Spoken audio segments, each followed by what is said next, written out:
실제로 생명공학의 성장 잠재력에 비교할 때 전자공학은 세 발의 피에 불과합니다. 하지만 펜타곤을 등에 업고 이런 분야들의 정부가 개입하기란 어렵습니다.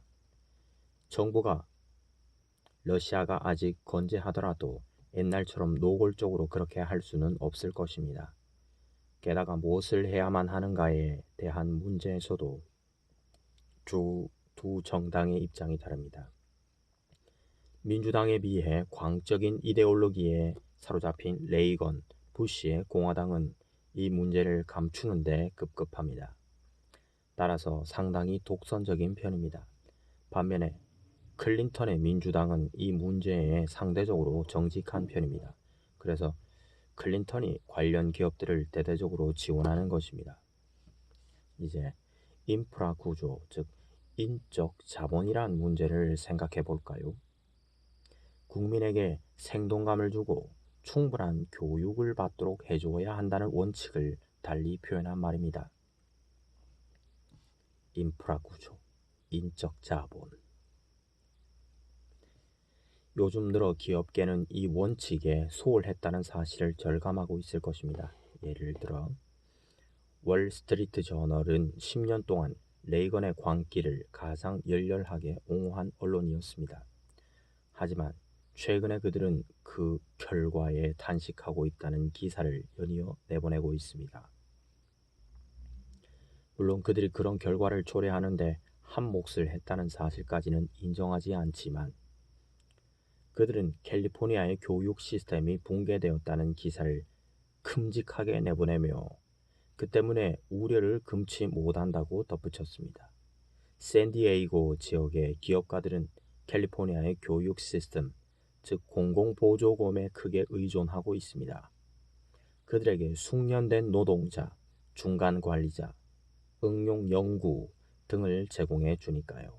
그런데 그 시스템이 붕괴되고 말았습니다. 그 이유는 자명합니다. 연방 예산에서 사회 비용의 대폭 삭감, 그리고 연방 정부의 빚을 엄청나게 증대시킨다는 이유로 국민의 교육을 주 정부에 떠넘겨버린 재정과 관련 정책들 때문입니다. 주 정부가 국민 교육이란 부담을 어떻게 완전히 감당할 수 있겠습니까? 주 정부는 심각한 공경에 빠질 수밖에 없었고 그 문제를 지방자치단체에게 다시 떠넘기려 할 수밖에요. 그 결과로 지방자치단체들까지 심각한 공경에 빠져 있습니다. 여기 보스턴 지역의 부자 동네에 살고 있는 부유한 기업가라고 다를 바가 없습니다. 리무진을 타고 도심으로 가려면 도로가 있어야 합니다. 그런데 도로 사정이 엉망입니다. 곳곳이 움푹 패여 있습니다. 또한 강도에 대한 걱정 없이 시내를 거닐고 극장을 다니고도 싶을 것입니다. 따라서 이제는 기업가들도 볼멘 소리를 해댑니다. 그들에게 필요한 것을 제공해주는 원래의 임무로 돌아가라고 정부에게 촉구합니다. 월스트리트 저널과 같은 언론들이 지난 10년 동안 줄기차게 박수갈채를 보냈던 정책을 재고해야 한다는 뜻입니다. 문제점을 지적하는 것도 필요하겠지만 과연 정부가 그 문제를 해결할 수 있을까요? 촘스키. 나는 해결책이 있다고 봅니다. 리틀로 컨퍼런스에서 개막 강연을 한 밥 솔로와 같은 영리한 경제학자들의 주장을 고려한다면 현 정부 관리들은 상당히 합리적인 생각을 갖고 있습니다. 그들이 하고자 하는 것은 이미 독일과 일본 등 제대로 된 나라들에서 했던 것입니다. 즉, 민간 경제가 도약할 기반을 정부가 발벗고 나서서 마련해 주는 것입니다. 일본의 주변국들, 예를 들어 한국과 대만이 정부의 대대적인 간섭으로 제3세계의 사슬에서 벗어나 산업사회로 변신한 사례를 잘 알고 있습니다. 노동을 관리하는 역량을 지닌 국가도 있지만 자본을 관리하는 역량을 지닌 국가도 있습니다. 1980년대에 라틴 아메리카는 국제 자본 시장에 공개되면서 자본 유출이라는 엄청난 문제에 부딪혔습니다. 하지만 한국은 그런 문제를 겪지 않았습니다. 자본 유출을 사형으로 다스렸으니까요. 분별력 있는 경제 계획으로 한국은 자원을 분배하는 수단으로 시장 시스템을 활용했습니다. 그것도 엄격히 계획된 중앙정부의 지도 아래 말입니다. 미국은 펜타곤 시스템을 이용해서 간접적으로 경제정책에 개입을 해왔습니다만 그다지 효율적이지 못했습니다. 게다가 앞으로는 그럴 수도 없는 입장입니다. 따라서 차라리 공개적으로 개입하고 싶어 하지만 문제는 과연 그렇게 해낼 수 있느냐는 것입니다. 레이건 시대에 급증한 엄청난 부채, 연방정부와 주정부만이 아니라 기업과 지방자치단체, 가계에서도 그 급증한 엄청난 부채가 건설적인 프로그램을 시작하는 데 커다란 걸림돌로 작용하고 있는 것이 문제입니다. 여유 자본이 없다는 뜻입니까? 촘스키. 그렇습니다. 레이건 정부가 주도한 빚을 내서 소비하라 라는 정책이 빚어낸 결과입니다. 자본가들을 제거하려고요. 촘스키.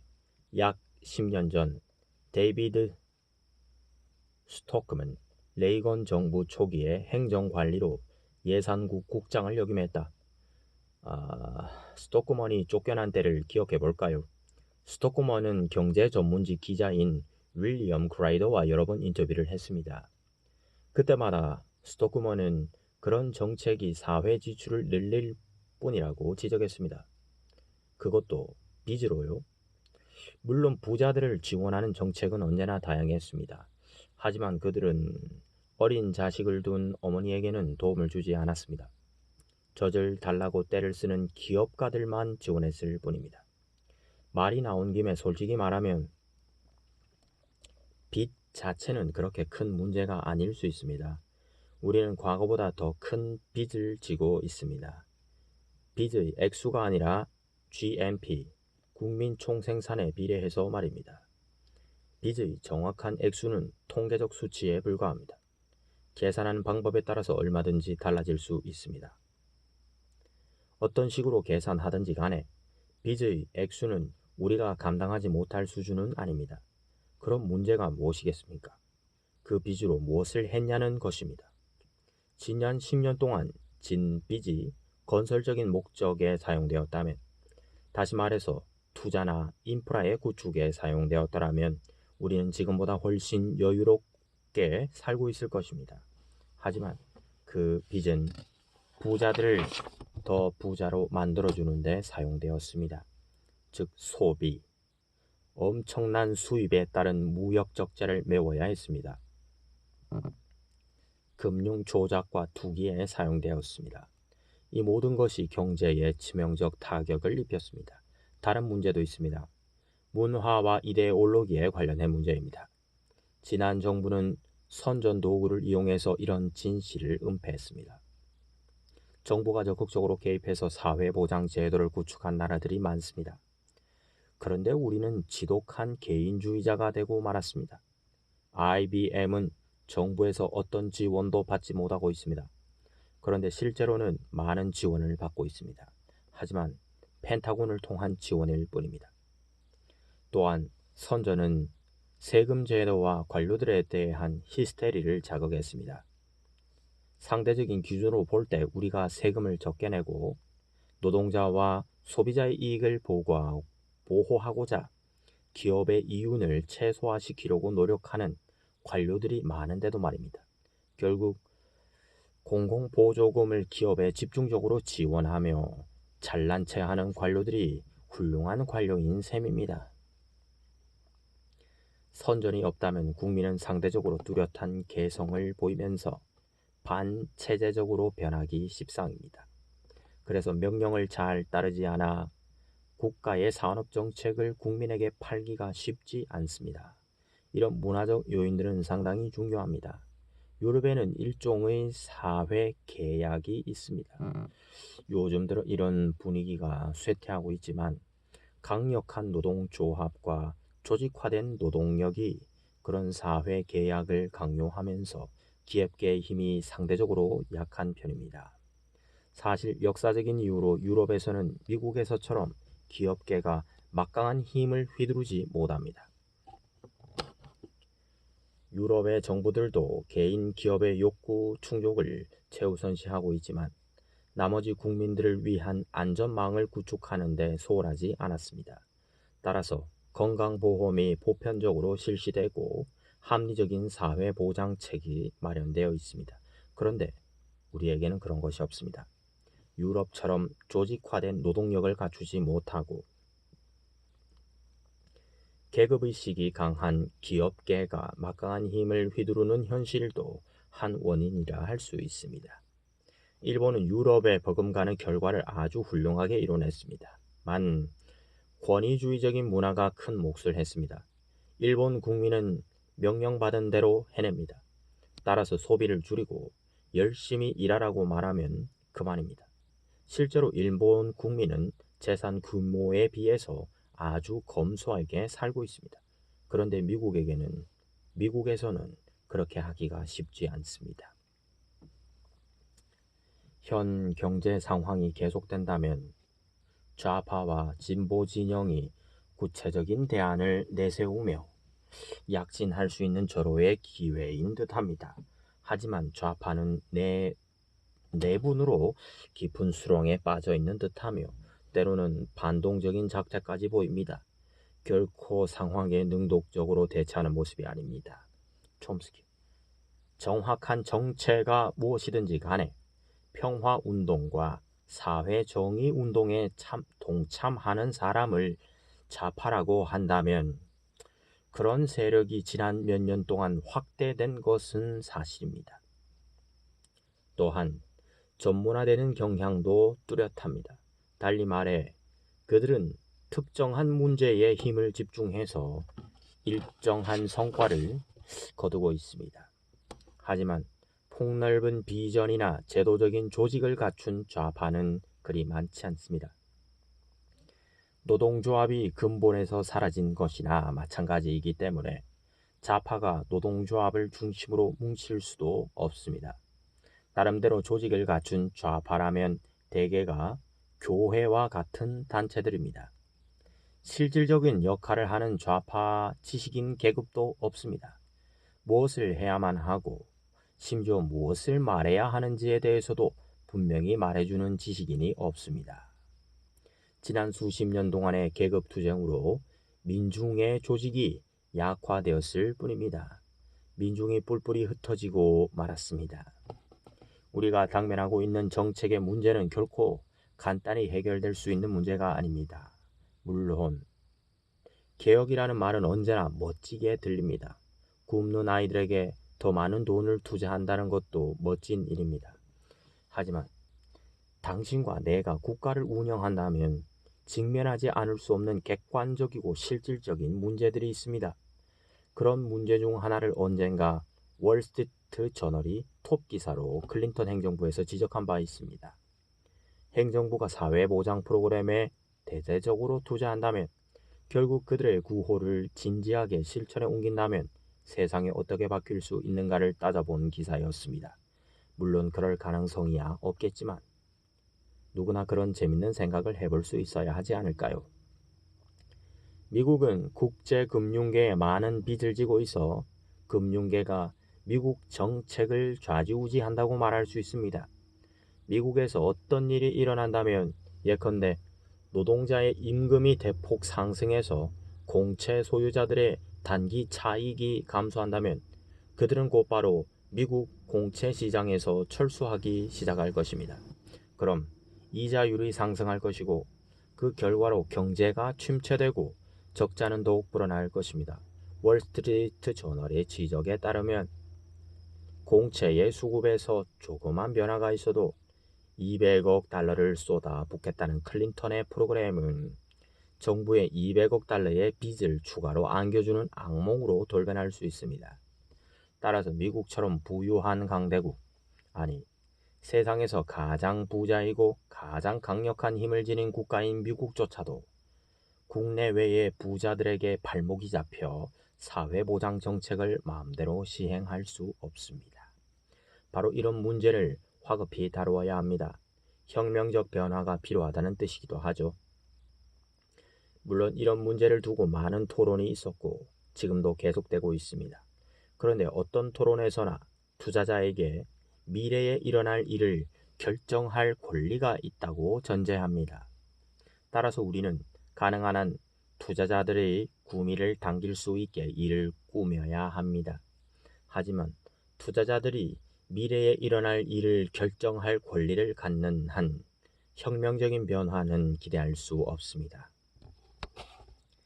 민의를 반영하는 비례대표제에서 전제주의 국가의 어용 국회로 전락할 것인가, 아니면 그런 전락을 거부할 것인가를 결정하는 것에 비유할 수 있습니다. 그렇게 전락하더라도 약관의 변화는 있을 수 있겠지만 그다지 중대한 변화는 아닐 것입니다. 당신이 궁극적으로 투자 결정권이라는 권력의 핵심에 도달할 때까지 다른 변화들은 부차적인 것입니다. 제한적인 변화일 뿐입니다. 그런데 변화가 지나칠 때 투자자들은 다른 선택을 하게 될 것입니다. 이 과정에서 당신은 어떤 영향력도 행사할 수 없습니다. 누가 살고 누가 죽느냐, 또한 어떻게 살고 어떻게 죽느냐를 결정하는 투자자의 권리에 도전해야 합니다. 그렇게 할 때 계몽운동의 이상적 목표, 달리 말하면 고전 자유주의자들의 이상적 목표를 향한 의미 있는 진전이 있을 것입니다. 요컨대 혁명적 변화가 있을 것입니다. 선생님이 현재 문제 시대는 다른 요인을 언급해 주길 바랍니다. 심리적으로 무언가에 대해 건설적인 제안을 하는 것보다 비판하기가 훨씬 쉽습니다. 이 둘은 완전히 다른 것이기도 합니다. 첨스키. 당신 눈에도 잘못된 것이 적잖게 보일 것입니다. 그래서 작은 변화들을 제안할 수도 있습니다. 하지만 현실적으로 본질적인 변화가 있기 위해서 예를 들어 대대적인 방향 전환을 모색해서 근본적인 문제들을 해결하자면 사회와 경제 시스템에서 진정한 민주화가 요구됩니다. 기업계, 즉 대기업은 내부적으로 파시스트적 구조를 갖고 있습니다. 권력이 최정상에 집중되어 있습니다. 명령이 위에서 아래로 전달됩니다. 당신에게는 양자택일밖에 없습니다. 그 명령에 따르거나 아니면 사표를 던져야 하는 것이죠. 이런 구조에서 권력 집중은 이데올로기 분야에서나 정치 분야에서 모든 것이 강제적이란 사실을 뜻합니다. 그렇다고 완전히 지배받는 것은 아닙니다. 하지만 강력한 구속을 받습니다. 누구도 부인할 수 없는 엄연한 사실입니다. 국제 경제는 다른 분야에도 지배력을 행사합니다. 엄연한 사실이기 때문에 결코 간과할 수 없는 부분입니다. 쓸데없이 아담 스미스라는 이름을 들먹이지 말고 그의 책을 신중하게 읽어본다면 그가 사회 정책은 계급에 기반을 둔다고 지적했다는 사실을 누구나 쉽게 이해할 수 있을 것입니다. 그렇습니다. 아담 스미스는 계급 분석을 당연한 것으로 받아들였습니다. 하지만 당신이 시카고 대학에서 공부했다면 시카고 대학은 밀튼 프리드만을 비롯한 우익 경제학자들의 본거지이다. 아담 스미스가 자유무역을 신봉했기 때문에 중상주의와 식민주의를 비난했다고 배웠을 것입니다. 절반만이 사실입니다. 그럼 나머지 절반은 무엇일까요? 아담 스미스는 중상주의와 식민주의가 상인과 제조업자 그리고 정책 이반자에게는 무척 유리하지만 영국민에게는 해롭다고 주장했습니다. 요컨대 계급에 기반을 둔 정책은 영국의 부자들과 권력자들에게 유리했습니다. 대신 영국민이 그 비용을 치러야 했습니다. 아담 스미스는 의식화된 지식인이었기 때문에 이런 현상에 반대했지만 현실을 인정하지 않을 수 없었습니다. 이런 현실을 인정하지 않는다면 당신은 현실 세계에 존재하지 않은 것입니다. 나프타와 GATT, 경제 권력의 천병. 미국에 기반을 둔 최후의 타이프라이터 제조회사 스미스 코로나가 멕시코로 공장을 옮기고 있습니다. 멕시코의 국경선을 따라 마킬라도라스, 다른 곳에 제작된 부품을 저임금으로 조립하는 공장을 뜻한다. 가 거대한 띠를 이루고 있습니다. 그곳 노동자들은 하루 $5를 벌려고 일을 합니다. 게다가 공해, 유독성 폐기물, 수중 납 함유량 등의 수준이 믿겨지지 않을 정도로 높습니다. 촘스키. 현재 멕시코가 당면하고 있는 최대 현안 중 하나가 북미 자유무역협정 North American Free Trade Agreement 나프타입니다. 아메리카 지역의 시장 개방을 목표로 하여 미국, 카나다, 멕시코 3국 간에 성립된 협정이다. 1990년 6월 멕시코의 살리나스 대통령에 의하여 나프타 구상이 태동되었으며 91년 2월 북미 3개국이 그 추진을 공식 발표하였다. 92년 8월에 합의한 최종안의 내용은 멕시코의 시장 개방이 중심으로 되어 있는데 미국의 멕시코 수출품에 대한 즉시 또는 5년 이내의 관세 철폐, 자동차 부품의 현지 조달률을 8년 후에는 62.5%로 할 것, 농작물의 허가제 폐지와 10년에서 15년 이내의 관세 폐지, 금융 서비스 시장의 개방, 에너지 분야의 외국 기업 참가 등이다. 환경 문제에 관한 패널 설치와 같은 다른 지역 협정에는 없는 조항도 있다. 전형적인 지역 경제 블록 형체를 띠고 있어 북미 지역의 경제 블록화를 심화시키고 있다. 나프타가 미국인과 멕시코인 모두에게 엄청난 영향을 미칠 것이라는 사실은 의심의 여지가 없습니다. 그 영향이 어떤 것일까요? 이런 의문에 대해서는 누구도 자신 있게 대답할 수 없지만 그 영향이 대단할 것이란 점에서는 모두가 동의합니다. 10중 8구. 당신이 방금 언급했던 현상은 더욱 급속히 진행될 것입니다. 달리 말하면 생산 기지를 멕시코로 이전시키는 것입니다. 멕시코는 야만적이고 억압적인 독재 정권이 지배하는 국가입니다. 따라서 보장된 임금도 턱없이 낮을 것입니다. 멕시코의 경제 기적이라 불렸던 지난 10년 동안 임금은 오히려 60%가 떨어졌습니다. 노동조합 지도자들이 줄줄이 살해당하고 있습니다. 포드 자동차 회사가 현재의 노동자들을 회고하고 더 싼 노동자를 고용하고자 한다면 언제라도 그렇게 할 수 있습니다. 공해 문제로 규제받지도 않습니다. 한마디로 투자자들에게 한없이 매력적인 땅입니다. 나프타로 생산 기지를 멕시코로 이전하면 멕시코인의 실질 임금이 상승해서 미국인의 버금가는 수준이 되리라 생각할 수도 있습니다. 하지만 현실은 전혀 그렇지 않습니다. 억압적인 독재 정권이 고임금을 보장받기 위한 노동조합의 결성을 방해하는 것도 한 원인입니다. 또한 나프타로 미국에서 생산된 농산품이 멕시코를 휩쓸고 있는 것도 한 원인입니다. 미국의 농산품은 엄청난 공공보조금을 받아가며 생산되고 있습니다. 그 때문에 멕시코의 농업은 파산 상태에 이르고 말았습니다. 앞으로 미국의 농산물이 멕시코를 완전히 지배할 것입니다. 약 3천만 명에 달하는 멕시코 농민들을 농지에서 도시나 마킬라도라스 지역으로 내몰 것입니다. 그럼 임금 하락은 불을 보듯 뻔한 일이 아닐까요? 나프타는 미국 노동자들에게도 적잖은 피해를 입힐 것입니다. 수십만 개의 일자리가 사라질 것이고 작업 환경도 떨어질 것입니다.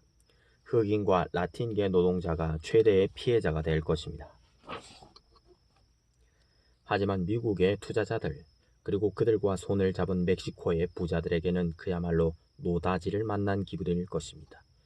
따라서 나프타에 박수를 보내는 사람은 그들과 그들의 편에서 일하는 전문가들 뿐입니다. 나프타와 GATT로 북반구와 남반구의 관계가 구체화되고 제도화될 수 있을까요? 부유한 산업국가가 대부분 북반구에 있고 가난한 비산업국가가 대부분 남반구에 있어 이렇게 칭했다. 촘스키. 그렇게만 된다면 바랄 것이 없겠습니다. 그러나 나프타는 환경 기준도 퇴색시킬 것이 거의 분명합니다. 예를 들어 기업들은 환경보호청 Environmental Protection Agency의 기준이 북미 자유무역협정의 위배라고 주장하고 나설 것입니다. 이미 미국과 카나다에서 그런 조짐이 일어나고 있습니다. 나프타로 기업의 이윤은 증대하겠지만 삶의 질은 전반적으로 떨어질 것입니다. 이 문제가 그동안 어떻게 다루어졌는지를 돌이켜볼 필요가 있습니다. 대중은 대체 무슨 일이 일어나고 있는지 짐작조차 하지 못합니다. 실제로 알아낼 방도가 없습니다. 나프타가 실제로는 비밀리에 체결된 협정이기 때문입니다. 대중에게는 공개되지 않은 정부 간의 협정입니다. 1974년 무역 법안이 의회에서 통과되었습니다.